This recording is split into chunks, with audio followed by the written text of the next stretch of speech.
Hello there everybody, and welcome to my video of the winter webworm, also known as Ocnogyna baetica. What's interesting about this species,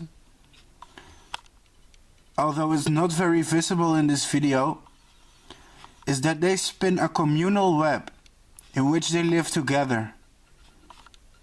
Much like some kind of processionary caterpillars do, or if you're unfamiliar with those, I guess you can just think of a spider web. And the reason they haven't spun a very prominent web yet is because I just got this species and I placed them in this container and they did not have the time to build a web yet. But soon, when I film them in a few days, you'll notice that they will build some kind of, well, maybe you can even call it a nest, I guess. And they feed on many kind of low-growing shrubs like dandelion. Here we have some more.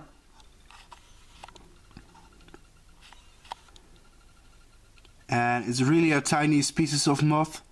You're probably used to me breeding very big and exciting species like atlas moths and exotic species of moon moth. And I guess this one is not that spectacular because the adults are like, well, the females don't have any wings at all. They're flightless. And the males are about 2 centimeters in size, even smaller than that. So it really is a tiny species, and it's called a winter webworm because they overwinter in these nests that they spin with webs of silk, I guess. And because they're often found in it in winter, which gives them the name winter webworm. And here we see a few caterpillars that are ready to shed their skins. They already built a small web if you look closely. I don't want to destroy it because I'm gonna wait for them to spin bigger webs because that behavior will be exciting and I don't want to disturb that. So let's just wait a few days and return to this box. Unfortunately, since they came from the wild, they have the problem of bearing parasites. Parasitism is very common in the wild caterpillars.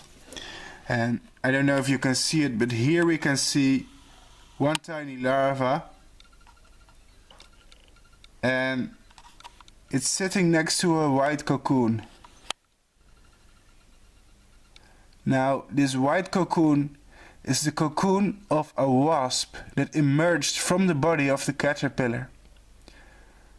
The larva of the wasp was feeding on the insides of the caterpillar as an internal parasite.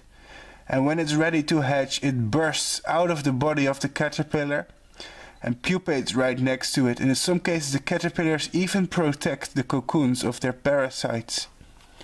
So I'll probably will throw that cocoon in the freezer to kill it. Because really I don't want any more parasites in my breeding. But it happens, you know, it's part of their biology. And it's important to keep parasites in quarantine. It sounds pretty cruel to freeze it alive, but it would be very bad if I accidentally introduced it to the wild, which means it could attack native moths and butterflies in my country. And I don't want to introduce any invasive parasites, so my protocol is parasites for kill them immediately. Regardless, it's interesting. Thanks for watching and stay tuned for their development. Until next time.